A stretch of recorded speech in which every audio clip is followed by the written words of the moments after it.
qu'est-ce que Dieu a révélé sur sa nature? Page 8. Deux choses importantes.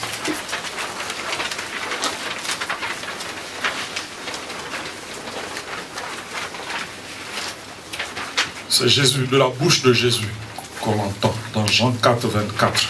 Dieu est esprit. Et il faut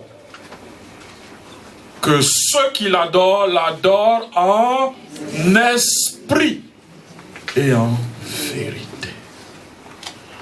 Voyez, il dit il faut. Comme Dieu est esprit, c'est en esprit qu'il faut l'adorer. Alléluia. Il est esprit, ça veut dire aussi il est invisible.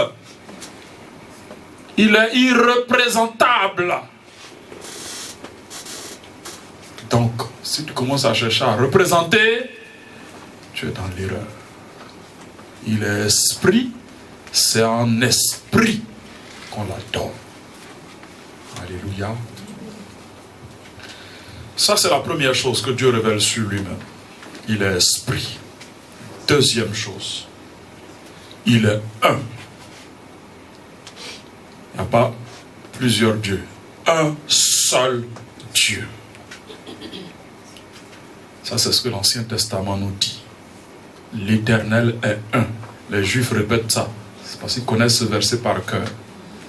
Écoute Israël, l'Éternel, ton Dieu, est un. Mais, quand Jésus est venu sur la terre, les Juifs ont eu des problèmes. Et Jean même qui écrit, on sent qu'il a eu des problèmes. Au commencement était la parole. Au commencement. La parole était avec Dieu. Il y a une version qui a traduit face à face avec Dieu. Et la parole était Dieu. Ça devient compliqué. Et pendant des siècles, les théologiens ont tourné les choses. Dieu est unique. Vrai ou faux? Mais Jean dit, la parole était face à face à Dieu. Maintenant, Jésus lui-même, au moment où il doit quitter ses disciples, il dit, je m'en vais. Mais je vous envoie un autre consolateur. Il ne dit pas, je vais revenir sous une autre forme. Il dit, je vous envoie un autre consolateur. Une autre personne. C'est lui qui vous conduira dans la vérité. Donc, quand on veut prendre ce que la Bible dit, et puis s'en tenir à ce que la Bible dit, on est obligé de reconnaître que Dieu est un. Mais il est un en trois personnes. C'est quelque chose qui dépasse notre intelligence d'homme. Parce que nous sommes un en une personne. Alléluia. Lui, il est un en trois personnes. C'est ce que la Bible révèle. Et c'est à ça qu'il faut croire. Et Jésus n'est pas appelé parole pour rien. Ça veut dire qu'il est l'expression de Dieu. C'est-à-dire, connaître Dieu, là, c'est Jésus. C'est lui que Dieu montre pour qu'on le connaisse plutôt. Alléluia. Donc Dieu est un en trois personnes. Dieu est un. Nous n'avons pas plusieurs dieux. Mais il s'est révélé. D'abord dans le Père, dans l'Ancien Testament. Au début du Nouveau Testament, on voit le Fils. Et puis au moment où le Fils s'en va, il parle du Saint-Esprit. Et puis on voit que les trois font des travaux différents. Ils ont la même égalité, mais il y a une certaine autorité entre les personnes. Et puis chacun a une fonction. Ça nous enseigne sur la diversité, la communauté dans l'Église. Alléluia. Donc Dieu est un, en trois personnes. Il est esprit. Maintenant, qu'est-ce qu'il a révélé sur ce qui le distingue de sa création? Donc, quand on dit ce qui le distingue, il y a un autre mot qu'on utilise qu'on appelle attribut.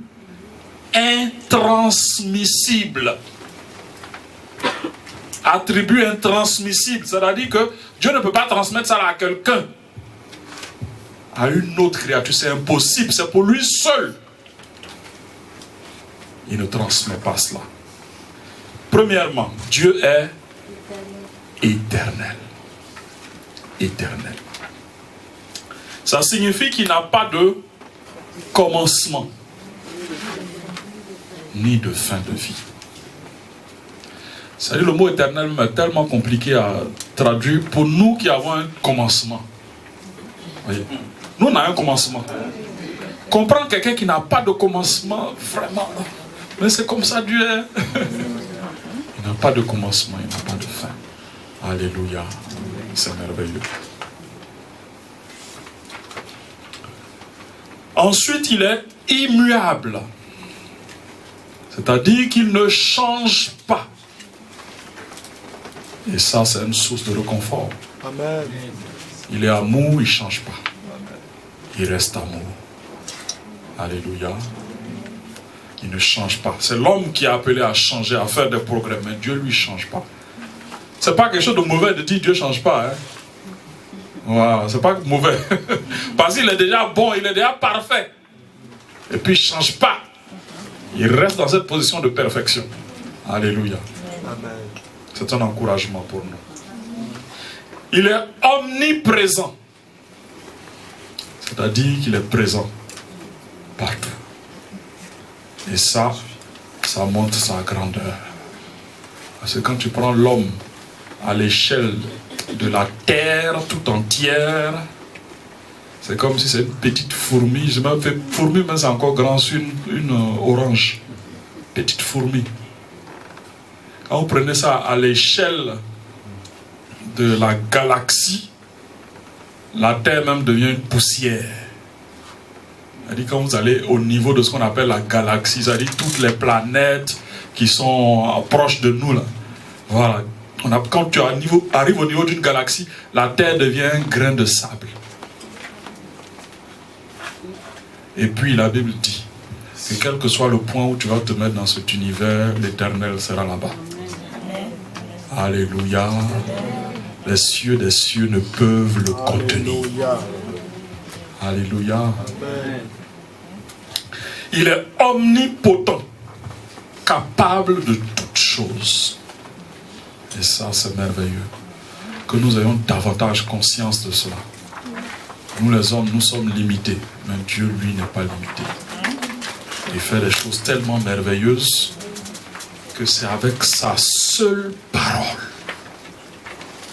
que les choses se passent. Sa seule parole. Que la lumière soit et la lumière fut. Lazare sort et Lazare est sorti. Un homme qui est mort. Son cœur a cessé de battre. Ses yeux ne voient plus. Son corps est presque en décomposition. Jésus dit, Lazare sort. Et puis la vie reprend dans Lazare. Le cœur recommence à battre.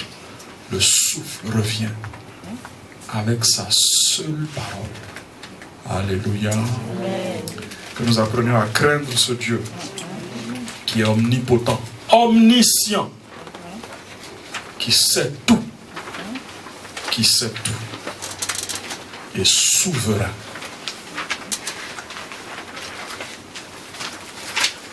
Souverain, ça signifie qu'il contrôle tout et rien ne lui échappe. La mort de Jésus n'est pas arrivée par accident. Il n'a pas vu les choses venir et puis s'est laissé prendre. Non. Rien n'échappe au contrôle de Dieu. Sa mort était planifiée d'avance, annoncée dans l'Ancien Testament, prophétisée. Il est venu exécuter ces choses. Dieu n'est jamais surpris. Jamais surpris. Nous les hommes, nous pouvons être surpris, mais lui n'est jamais surpris. Et les choses ne lui échappent jamais. Ça peut être une source de réconfort pour nous, enfants de Dieu. Qu'est-ce que Dieu a révélé sur son caractère? Et c'est là ce qu'on appelle aussi dans le jargon les attributs transmissibles. Attributs transmissibles. Les attributs transmissibles sont très très importants. Pourquoi? Parce que nous sommes appelés à être aussi comme ça. Nous ne pouvons jamais être éternels. Nous ne pouvons jamais être omniscient, omnipotent. Mais nous sommes appelés à être saints, comme Dieu est saint. À être fidèles, comme Dieu est fidèle.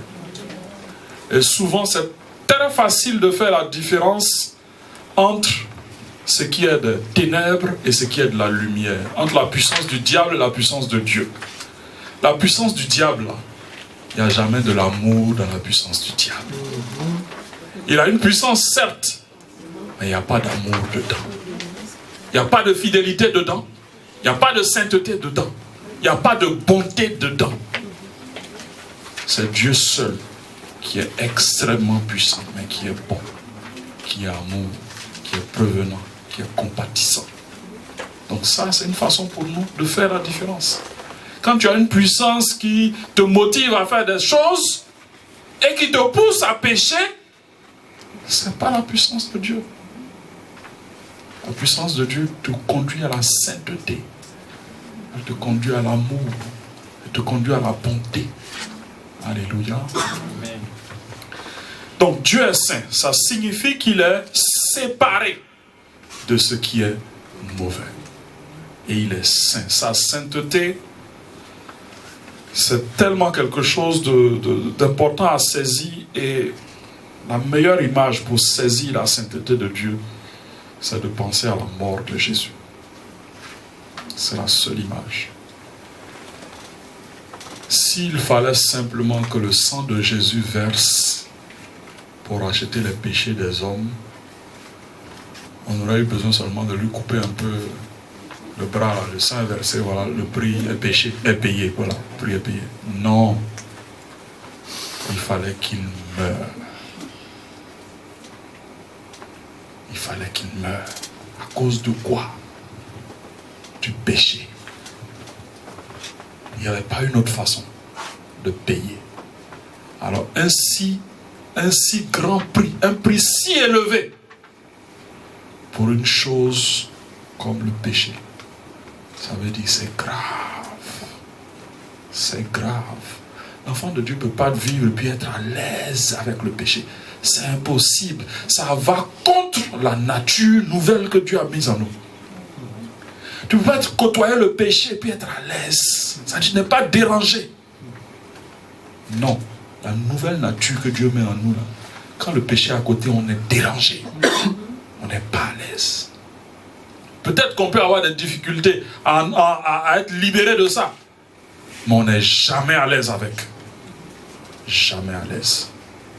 Et la puissance de Christ nous libère. On saisit par la foi aussi. Comme pour notre salut, le péché là, on le domine par la foi. Seigneur, je crois que tu m'as mis en nous, tu as mis en moi une nouvelle nature. Je ne suis plus esclave de cette chose. J'accepte la liberté que tu m'as acquise à la croix. Et je vis comme libre. Alléluia. Dieu est saint, il est fidèle. C'est-à-dire qu'il est digne de confiance. Quand il promet quelque chose, il donne. Mais quand il dit qu'il va faire quelque chose de mauvais aussi, comme il est fidèle, il fait aussi. Alléluia. Vous savez, il y a toujours des personnes pour dire oh, Dieu est trop bon, on sera tous sauvés. C'est pour nous blaguer un peu, pour qu'on vive un peu bien sur la terre. Mais il est trop amour. Tout le monde sera sauvé, ne vous en faites pas. Celui qui croit au Fils a la vie. Celui qui ne croit pas au Fils n'a pas la vie. Si Dieu a révélé ça, il va faire aussi. Parce qu'il est fidèle. Alléluia. Amen. Il est juste et sa justice s'associe toujours à sa compassion. Nous les hommes, on aime être juste, mais sans compassion. Tu m'as fait quelque chose de mauvais, non? Voilà, on va être juste, on va rembourser ça. Tu vas payer le prix. Et puis on ne cherche pas à mettre de la compassion. Dieu est amour. Notre frère parlait tout à l'heure d'amour. Et si vous voulez regarder dans le monde pour comprendre ce que c'est qu'amour, vous n'allez jamais rien comprendre. Voilà. C'est dans le monde que vous voulez regarder. C'est dans la Bible qu'il faut regarder pour comprendre ce qu'on appelle l'amour. Dieu a tant t'aimer qu'il a donné. Ça, c'est un problème quelquefois dans les foyers chrétiens.